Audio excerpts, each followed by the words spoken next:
Hello বন্ধুরা, সকলে কেমন আছো? আশা করছি ভালো আছো। তো আজকে একটা লং ভিডিওর মাধ্যমে নিয়ে এলাম বেন্টো কেক। তো বেন্টো কেকটা আমি কিভাবে বানাচ্ছি সেটাই তোমাদের সাথে শেয়ার করি। কাস্টমার যে কেকটা নিয়েছে সে আমায় বলেছিল তুমি তোমার মতো, আমার একটা অ্যানিভার্সারির জন্য কেক লাগবে, তুমি তোমার মতো করে দিও। তাই আর কি আমি আমার মতোই করার চেষ্টাই করি সবসময়, কারণ যেইগুলো আমার করার ইচ্ছা থাকে আমি সেই ডিজাইনগুলোই কিন্তু করে দিই। তো এটার ইনসাইড ছিল বাটারস্কচ ফ্লেভার। তো তোমরা দেখলেই আমি প্রথমে এটাকে পুরো ফ্রস্টিং করে একদম ফাইনাল কোট করে সেটা আমি বেন্টো বক্সে কিভাবে বসিয়ে দিলাম।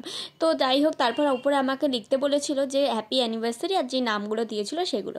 তো আমি দেখো ছোটো ছোটো রোজ করে দিচ্ছিলাম। তো সেটা আমি বুঝতে পারিনি যে ক্যামেরায় আসেনি, তো তোমাদের দেখতে অনেকটাই অসুবিধা হয়েছে আমি বুঝতে পেরেছি। তো যাই হোক, নেক্সট কোনো একটা ভিডিওতে আমি এটা শেয়ার করে দেবো। আর অনেকেই জানতে চেয়েছিলে যে আমি বেকিং কোর্সের জন্য কি কি লাগে, সেটাও আমি একটা লং ভিডিওর মাধ্যমে কিন্তু তোমাদের সাথে শেয়ার করে দেবো। তো যাই হোক, এই কেকটা তোমাদের কেমন লাগছে অবশ্যই কিন্তু আমাকে কমেন্ট করে জানিও। আর এরকম নতুন নতুন কেকের ভিডিও পেতে অবশ্যই চ্যানেলটিকে সাবস্ক্রাইব করে রেখো। আর আমার ভয়েসটাকে ইগনোর করো সবসময়, কারণ এত বাজে বলি আর কি বলবো।